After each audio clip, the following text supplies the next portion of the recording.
I am a mother of 5, 3 bio, Brooke, 22, Will, 18, and Iris, teen, and 2 bonus sons, Sam, 26, and Jack, 23. All of my kids are currently living at home with me and my husband for various reasons. Sam's girlfriend, Tori, 21, and Will's girlfriend, Mary, 18, also live with us full-time, and Jack's girlfriend stays over a lot. We have a pretty good relationship with all the kids. We don't charge them rent, but everyone contributes to the household. We have a couple of basic rules. Contribute to utilities, maintain the common areas, etc., but one of the rules is no babies. We don't expect our kids to be celibate, but we do expect them to be careful. I found a receipt on Friday and saw someone bought a pregnancy test. I immediately took a picture of the receipt and put it in the family group chat. I figured the culprit would out themselves. No one confessed, so I said that all girls that live in or visited are taking a pregnancy test because I suspect someone is pregnant. They lost their minds and told me no and messaged me that I was being weird and invasive. That's when I got upset and said that if anyone refused to test, they would have to move out. Everyone freaked out and told me that I was being emotional and crazy. They decided no one would take the test. I think they assume I will not kick everyone out, but I will because I feel like I'm being gaslit. My youngest, Iris, is the only one I don't suspect because she's gay, not openly, but I know. I've given everyone the entire weekend to calm down because everyone's been avoiding me and giving me the cold shoulder. I've tried to discuss the situation repeatedly, but I've been ignored in person and over the phone.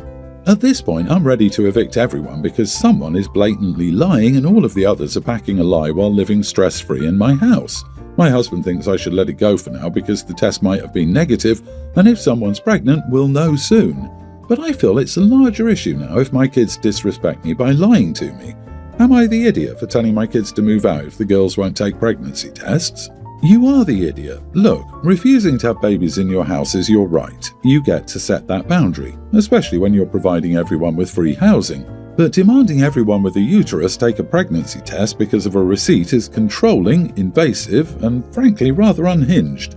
Everyone knows your boundaries. That receipt may have stuck to a shopping bag or at the bottom of someone's shoe and not even belong to anyone in your household.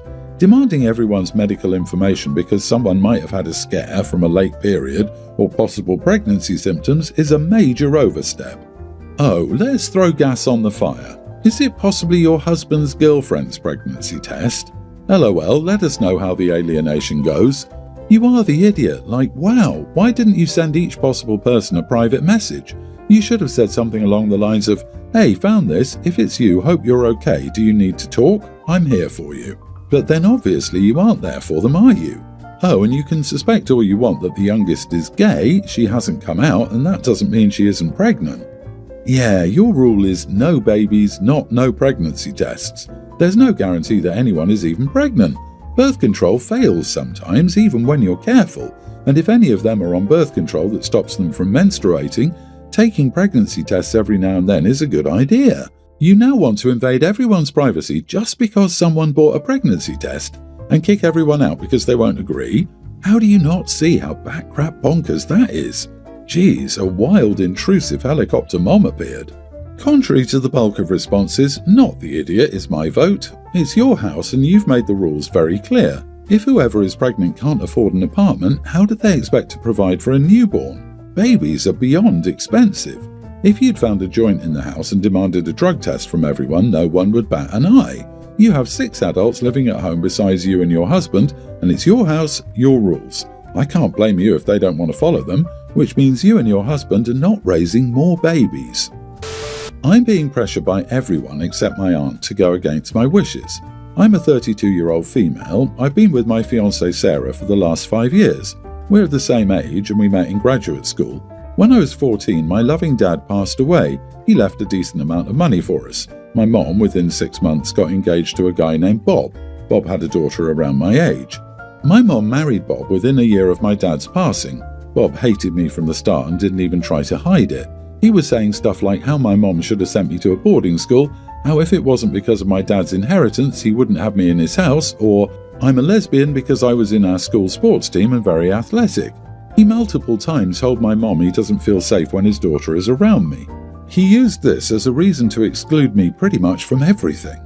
On the other hand, my mum went above and beyond to prove to Bob that she was the new mom for Bob's little princess. They ended up having more kids. I was a roommate who babysat for my mom and her new family. I never had a birthday party or a special day.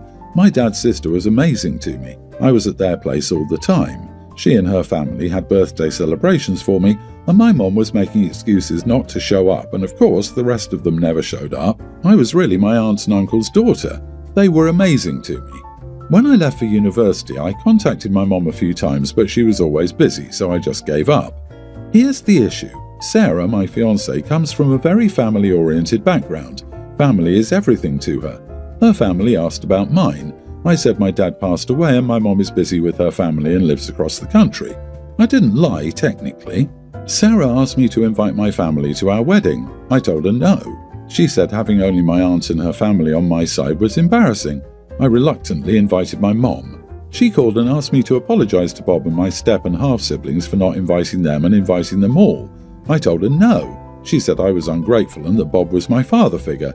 I had a big argument with my mom over this. My mom now says the only way she comes is if I invite Bob, his daughter and their kids. Sarah is now pushing me to invite them all because she doesn't want to feel embarrassed in front of her family. These people never even gave me a card or said happy birthday, so I see no reason to celebrate my big day with them. I, on the other hand, don't want to let my fiancé down. I just don't know what to do. Should I swallow my ego and invite my family so my fiancé's happy? I suggested eloping, but Sarah is a firm no. Am I the idiot who ruined my fiancé's day by not fulfilling her wish? Not the idiot, but your fiancée is. She wants to put you through the ringer just to keep her family happy. I'm sorry, but that's a major red flag waving in front of your face. If she's pushing you on this just to keep her family happy, what else will she push you on? She's supposed to be supporting you, not causing you distress. And your fiancé is not going to be embarrassed when Bob starts going off about lesbians during his wedding speech and your mom throws a hissy fit that you didn't let him walk you down the aisle or make your stepsis a bridesmaid. Then, in the future, are you going to be inviting them on holidays because it's embarrassing that you never interact with them? Sarah is not your friend. Never mind someone who loves you. She's not much different than your mother. She's willing to shove you aside so she can make her family happy. Please postpone the wedding and see a therapist. Sarah is another abuser. I, 29 male, and my wife, 30, have 2 kids, a male kindergartner and a male toddler. My wife works a full-time office job while I work from home with extremely flexible hours. Basically, as long as I meet my deadlines, no one really cares how many hours it took or what time of day I work outside of some Zoom meetings. Let's call my sister, 26, Barb, and her husband, 30, male, and let's call him Nick, live nearby and work full-time jobs. They have a daughter, a female kindergartner. Let's call her Tracy. Because of my comfortable work schedule, when our kids started going to daycare, we decided that I'd drop off and pick up my niece from daycare alongside my own kids. I didn't really mind, and I thought it was great for my kids to spend time with their cousins. I get along with Tracy as well and always thought I was a cool uncle. She's a sweet kid and usually well behaved. So anyway, most days I bring her and my kids back to our house, I make them snacks or dinner, and in the afternoon, evening, my sister comes to pick them up. A few days ago, the kindergartners were watching Bluey on the TV. I was preparing snacks with my toddler and I suddenly heard yelling. I rushed over to see what was up, and my son was yelling at her, "My dad's not a girl," while my niece yelled back, "He is. He's a slur. That's like a girl." The word is different in my language, but the meaning holds, as is the distinction between using it versus simply addressing a gay person.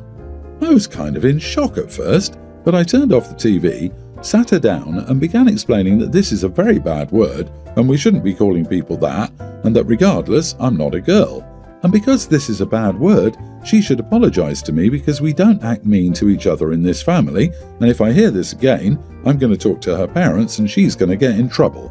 She said she won't get in trouble because that's what her dad called me and he's not in trouble. I was stunned.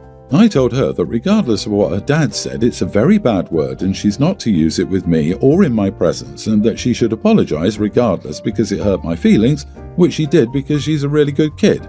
We talked some more and I prodded her about other things her parents said. From what I gather, getting info out of a kindergartner being obviously a difficult and unreliable process, Nick, my brother-in-law, told my sister in Tracy's presence that men shouldn't be sitting at home all day and doing childcare, that cooking is a woman's duty, as is cleaning and really most of the things I do around my house, and that I'm a girl. I interpret this as not really a man because I do housework and my wife earns more money than me.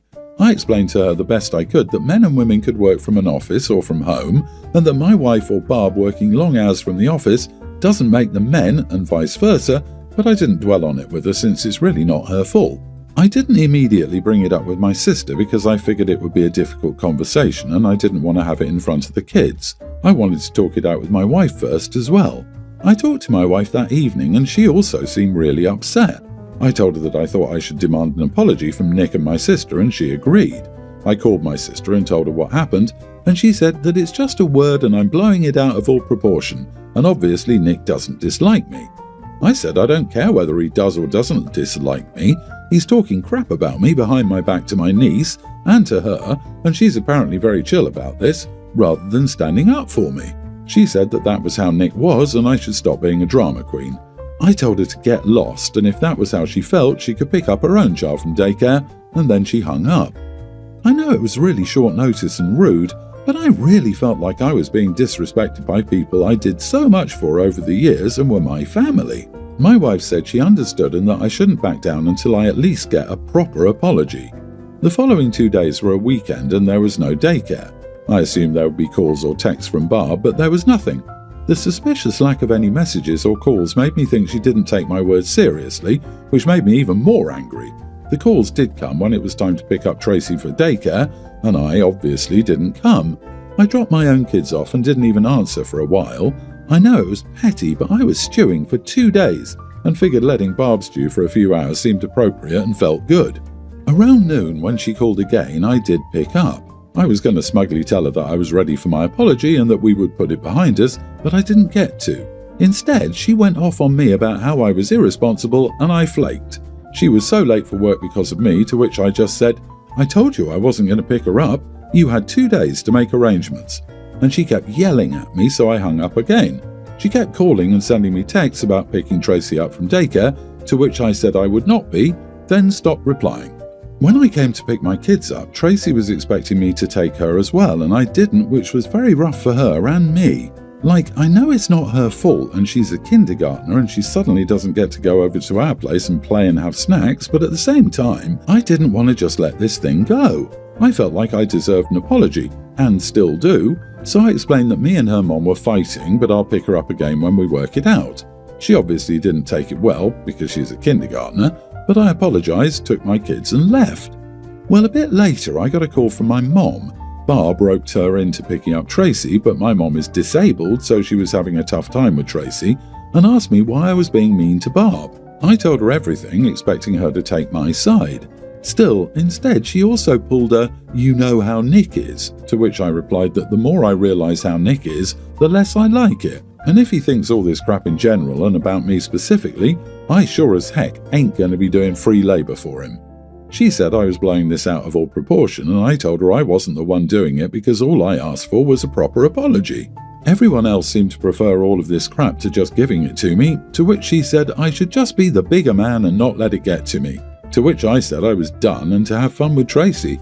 That evening I got a call from Nick himself, which I was hesitant about but chose to answer on the off chance that I was actually about to get that apology.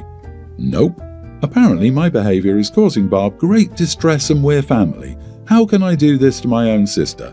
I told him that since we're family, how can he talk crap about me to his kid, which I take care of daily? He said he was only joking and it was all in good fun. I told him it was neither good nor fun for me and I wanted my apology. He blew up on me, telling me I was a slur and couldn't take a joke, and called me a hysterical little girl. I told him to get lost and that I was done with him, so I hung up. This led to a bunch of calls from Barb and my mom, which I didn't answer.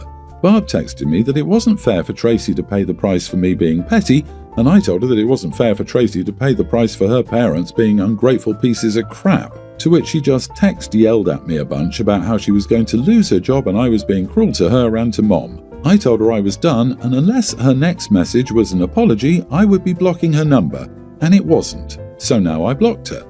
The past few days my mom's been picking up Tracy and it's been really rough seeing her in daycare and explaining that Grandma's going to pick her up. She hates it and tells me she isn't having fun with Grandma and wants to come over to our place.